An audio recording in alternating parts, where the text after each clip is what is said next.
ये वीडियो देखने के बाद आपकी चकली एकदम क्रिस्पी, टेस्टी और फटाफट बन जाएगी और इस दिवाली आपको ये रेसिपी अपने घर पे ज़रूर ट्राई करनी है।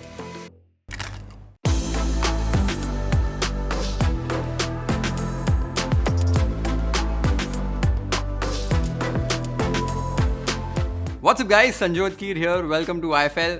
दिवाली हम सब जल्द ही सेलिब्रेट करने वाले हैं और दिवाली पे ना एक जो मज़े वाली बात ये होती है कि हर घर में अच्छा खाना बनता है, लेकिन एक ऐसी रेसिपी है जो मेरी पर्सनल फेवरेट है, एकदम क्रिस्पी वाली, कुरकुरी वाली चकली।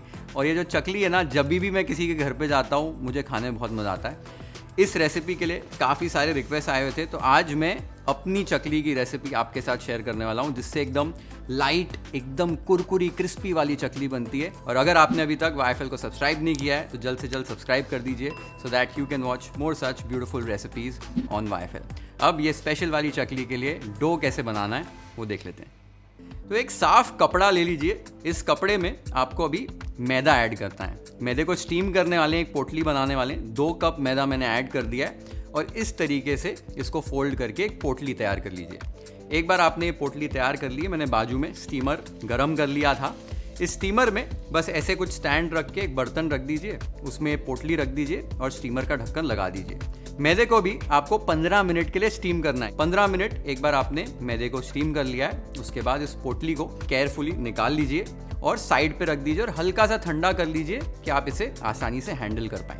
अब इस पोटली को आपको खोल लेना है। आप देखोगे मैदा जो है ना जम जाएगा, सेट हो जाएगा।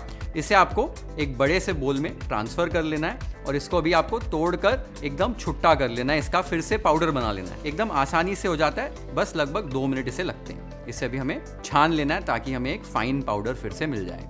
तो छन्नी में इसको ऐड करके इसको छन्नी से पास कर लीजिए कि आपको एक फाइन पाउडर मिल जाए। ये आप देख सकते हो एकदम फाइन तरीके से मैंने इसको छान लिया है। हमारा पहला जो प्रोसेस है इम्पॉर्टेंट वाला, ये कंप्लीट हो गया है। चकली बनाने का हमारा पहला प्रोसेस कंप्लीट हो गया है। अब कुछ लोगों को ऐसे लग रहा होगा कि यार अनयूजुअल प्रोसेस है, ये सूखे मैदे को स्टीम क्यों कर दिया।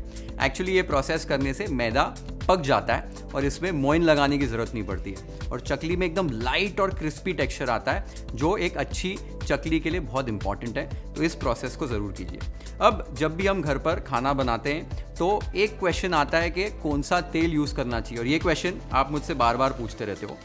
इंडिपेंडेंस रिफाइंड सोयाबीन ऑयल एक ऐसा ऑयल है जिसमें 30 क्वालिटी चेक्स किए जाते हैं, तो क्वालिटी की टेंशन लेने की कोई ज़रूरत नहीं है।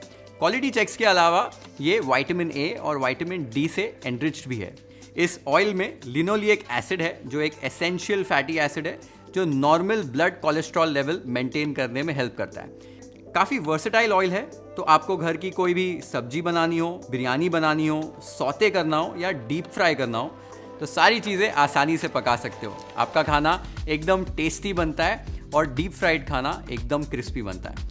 आज हमारी चकली टेस्टी तो बनेगी, साथ ही में एकदम क्रिस्पी भी बनेगी और आगे आपको कई सारे टिप्स भी देने वाला हूँ। तो अपने घर पर हर रोज़ टेस्टी खाना बनाने के लिए independence refined soybean oil use करें। हमारा पहला प्रोसेस तो कंप्लीट हो गया। दूसरा प्रोसेस ये है, इसमें भी दाल डालकर हम इसमें एक आटा गूंदेंगे। तो मूंग दाल को पकाना है, तो वो प्रोसेस अभी कर लेते हैं। आधा कप पीली मूंग दाल को एक बोल में ऐड करके थोड़ा सा पानी डालकर अच्छे से धो लीजिए। 3-4 बार धो लीजिए अच्छे से और इस पानी को निकाल दीजिए। अब इस दाल को एक प्रेशर कुकर में ऐड कर दीजिए। साथ ही में 1.5 कप, तो आधा कप दाल थी, 1.5 कप 3 गुना हमने पानी ऐड किया है। ढक्कन लगाकर आपको इसे 4-5 विसिल्स के लिए कुक कर लेना है, अच्छे से गला लेना है। एक बार 4-5 विसिल्स हो जाएं, गैस को बंद करके स्टीम को निकलने दीजिए और उसके बाद ढक्कन खोलिए। आप देख सकते हो दाल हमारी पक चुकी है, गल चुकी है अच्छे से। इसे अभी हमें घोट लेना है, यानी कि मैश कर लेना है। तो एक विस्क की मदद से या मथनी ले लीजिए, इसको अच्छे से घोट लीजिए और एकदम स्मूथ कंसिस्टेंसी में इस तरीके से एक पेस्ट बना लीजिए। ये आप देख सकते हो एकदम स्मूथ कंसिस्टेंसी हमारी हो गई है दाल की। अब इसे रूम टेम्परेचर पर आने तक ठंडा कर लीजिए। एक बार ये ठंडी हो जाए, इसे हमारा जो मैदा हमने तैयार करके रखा था उसमें ऐड कर दीजिए। 3 हरी मिर्च और 2 इंच अदरक की पेस्ट, 1 टीस्पून धनिया पाउडर, आधा टीस्पून जीरा पाउडर, आधा टीस्पून तीखी वाली लाल मिर्च का पाउडर, 1/4 टीस्पून हल्दी पाउडर, आधा टीस्पून हींग, 1 टीस्पून अजवाइन को क्रश करके ऐड कर दीजिए, 1 टीस्पून सफ़ेद तिल और टेस्ट के हिसाब से नमक। ये सारी चीज़ें ऐड करके आपको अच्छे से इसको मिला लेना है, अच्छे से मिक्स कर लेना है बिना कोई पानी ऐड किए। पहले इसको अच्छे से मिक्स कर लीजिए, तो आपको पता चल जाएगा कि इसमें पानी और कितना ऐड करना है, क्योंकि दाल में भी हम पानी ऐड करते हैं तो पानी कभी कम ज़्यादा हो जाता है। एक बार इसे हमने मिक्स कर लिया, इसको थोड़ा सा गूंद भी लीजिए, आपको थोड़ा सा आइडिया लग जाएगा कितना पानी इसमें और जाएगा।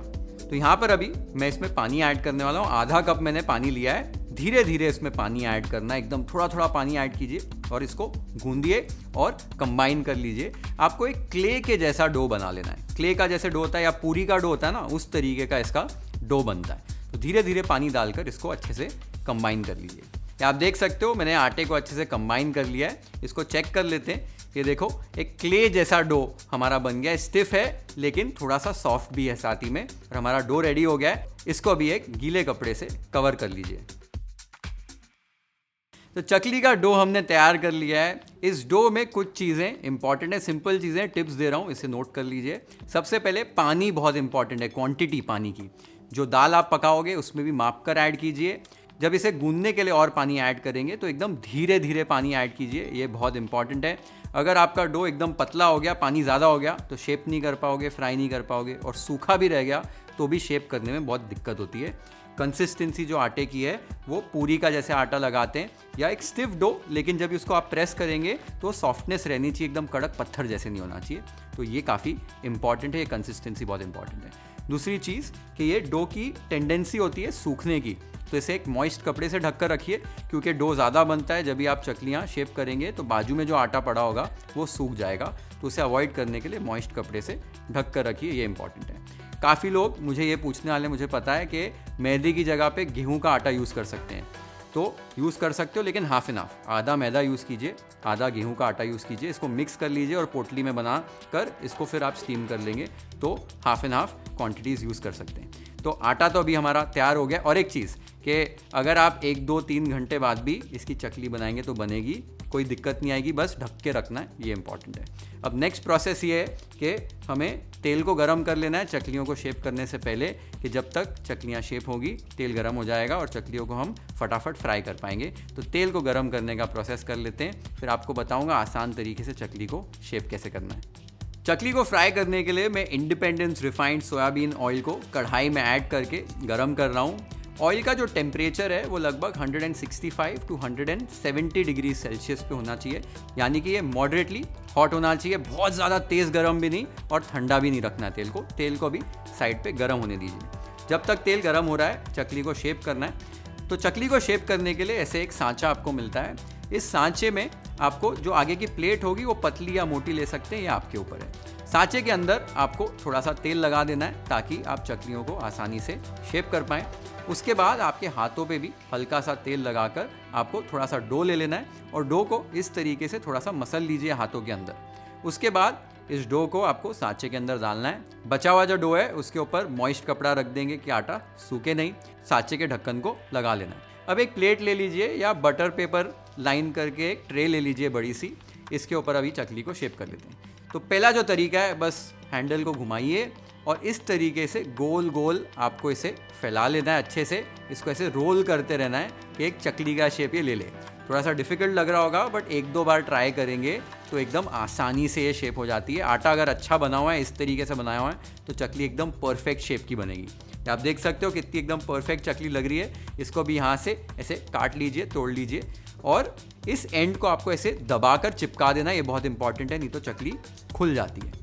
चकली हमारी रेडी हो गई है। इसको उठाने का भी तरीका बता देता हूँ। ऐसे जो पलटा होता है ना, इस पलटे से इसको उठाइए और इस तरीके से रख सकते हैं और पलटे से उठाकर बाद में हम इसे फ्राई करेंगे। अब दूसरा तरीका देख लेते हैं, आसान वाला तरीका। आपको हैंडल घुमाकर इस तरीके से बस एक लाइन बना लेनी है। एक लंबी सी लाइन बना लीजिए, गोल बनाने की कोशिश मत कीजिए। उसके बाद अपने हाथों से इसको भी ऐसे सर्कुलर मोशन में घुमा लीजिए और चकली को शेप कर दीजिए। अगर आपकी चकली बन नहीं रही है पहले तरीके से तो ये आसान वाला तरीका भी यूज़ कर सकते हैं। थोड़ा वक्त ज़्यादा लगता है बट चकली अच्छी ज़रूर बनेगी। तो इसी तरीके से सारी चकलियों को शेप कर लीजिए। तो चकलियों को अभी हमने शेप कर लिया और आपने देखा कितनी बढ़िया चकली बनी है और बिल्कुल भी टूटी नहीं है।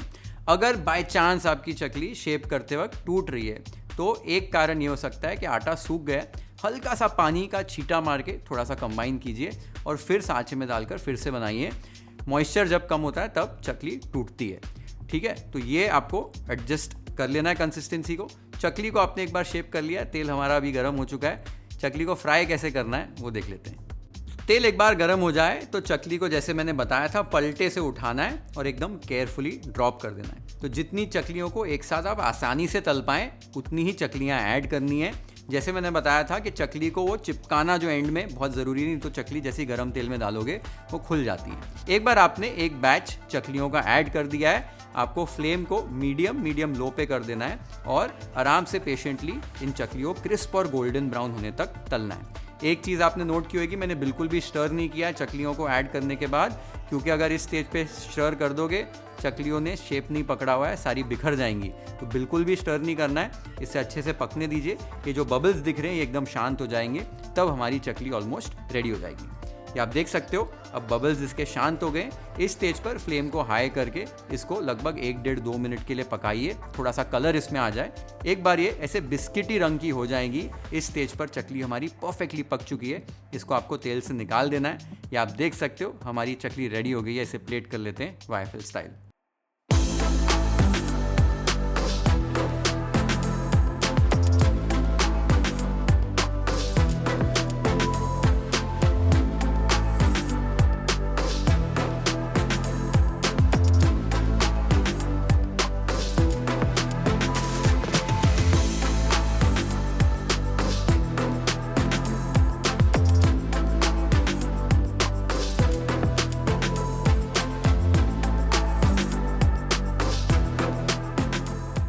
तो गाइस चकली इतनी अमेजिंग बनी है, आपने देखा कि कितनी क्रिस्पी बनी है, एकदम कुरकुरी बनी है, एकदम लाइट इसका टेक्सचर आया है और एकदम बढ़िया चकली बनी है। तो इस तरीके से चकली आप ज़रूर बनाइए, आई एम श्योर आपको बहुत मज़ा आएगा। चकली हमारे भारत में कई रीजन्स में बनती है, लेकिन अलग अलग नामों से बनती है और अलग अलग प्रोसेसेस से बनती है, अलग अलग रेसिपीज से बनती है। तो आपके रीजन में ये कैसे बनाई जाती है मुझे कमेंट सेक्शन में ज़रूर बताओ। और घर पर एकदम टेस्टी खाना बनाने के लिए इंडिपेंडेंस रिफाइंड सोयाबीन ऑयल ज़रूर यूज़ कीजिए। इंडिपेंडेंस डेली एसेंशियल्स, कण कण में स्वाद, कण कण में भारत। अगर आपको ये रेसिपी अच्छी लगी हो तो कमेंट सेक्शन में मुझे ज़रूर बताइए। Share this video with your friends and family, hit the like button if you like this recipe, follow and subscribe to YFL if you haven't yet. Have an amazing time with this beautiful recipe at your home, and happy Diwali to all of you in advance. See you in the next one.